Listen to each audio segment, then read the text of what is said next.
Բարև ձեզ, պարոն Պետրոսյան։ Բարև ձեզ։ Մենք անցկացնելու ենք բլից հարցեր, կխնդրեմ հարցերին պատասխանեք առավելագույնը 2 նախադասությամբ եւ առանց մտածելու։ Սկսենք առաջին հարցից. ինչու որոշեցիք ընտրություններին մասնակցել միայնակ, ոչ թե որևէ քաղաքական ուժի հետ միասին։ Որովհետև որևիցե գաղափարական արժեքային եզրեր գոյություն չունեն մնացածի հետ։ Այս ընտրություններում ում եք համարում ձեր հիմնական քաղաքական մրցակիցը՝ իշխանություններին թե ընդդիմությանը։ Բոլորին։ Եթե Հայաստանը պահանջի ընտրություն կատարել Ռուսաստանի եւ Արևմտյան ժողովուրդների մեջ, ում կընտրեք։ Հայաստանին։ Եթե վաղը դառնաք վարչապետ, առաջին 3 որոշումները որոնք կլինեն։ Առաջինը Սահմանադրության փոփոխություն, ոչ թե իշխանական տրամաբանությամբ, այլ հռչակագիրը կմնա, կֆիքսվի համահայկականության սկզբունքը։ Երկրորդ փոփոխությունը կլինի, շատ կարևոր քայլը կլինի հասարակությանը այս իշխանության եւ շակերտավոր անդիմության քաղաքական ազդեցությունից ձեռփազատելը։ Երրորդը կլինի ազգային էլիտաների վերհանման համար ինստիտուտի ձևավորումը։ Իսկ եթե հռչակագիրը թողնեք, դա պատերազմի չի տանելու։ Բնականաբար ոչ, դա կեղծ օրակարգ է։ Հռչակագիրը երբեք չի կարող պատերազմի հանգեցնել։ Հռչակագիրը մեր անձնագիրն է, մեր ինքնության կարևոր մի մասն է, մեր պետության հիմքում ընկած առանցքային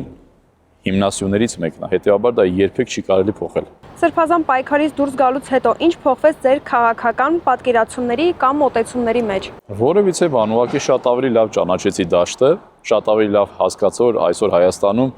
ընդդիմություն տիտղոսակիր գոյություն չունի, այլ կա փոխհամաձայնեցված խմբ իշխանություն, որտեղ իշխանությունը աջակցում է ընդդիմությանը, ընդդիմությունն էլ պահում է իշխանությանը։ Եթե ընտրություններից հետո ընդդիմադիր ուժերի ձայները բավարար չլինեն, կգնաք քաղաքական դաշինքի։ Մեր ձայները երբեք չեն անցնելու ոչ քաղաքացիական պայմանագրին, ոչ էլ տիտղոսակիր ընդդիմությանը։ Ձեր նախընտրական ծրագրի որ խոստումն եք համարում ամենաիրատեսականն ու իրագործելուն։ Ինչ ժամանակահատվածում կլինի։ Բոլորը ուղղակի հերթականություն է։ Առաջի քայլը քանի որ մեր մոտ ընդդիմափոխությունն է, որից հետո հաջորդելու է իշխանափոխությունը եւ դրանից հետո նոր սկիզբ է դրվելու հայկական պետության բովանդակությամբ հայկական պետության ձևավորումը։ Ձեր ծրագրում կա մի կետ, որ իրականացման համար կարող եք հենց հիմա հստակ ժամանակ նշել։ Դա կախված կլինի ընդդիմափոխությունից։ Պարլամենտում եղած ժամանակ ես ես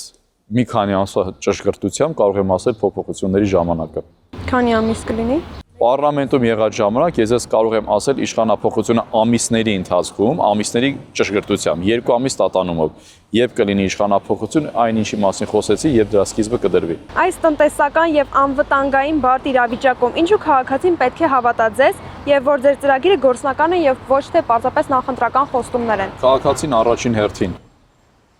որ ծանոթանա մեր այս 4 տարիների պայքարին, կտեսնի, որ մենք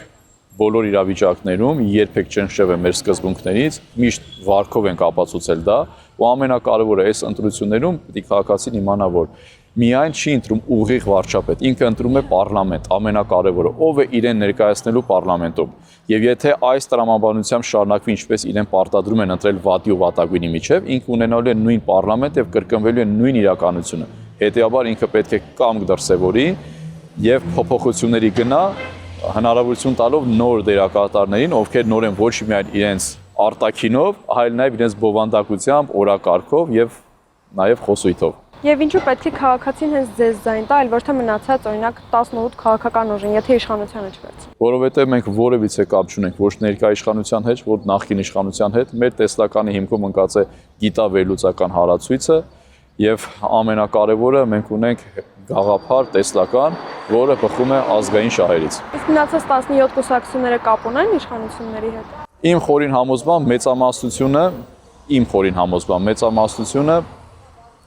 կամ իշխանության կամ պարլամենտական ընդդիմությունից ածանցյալ են։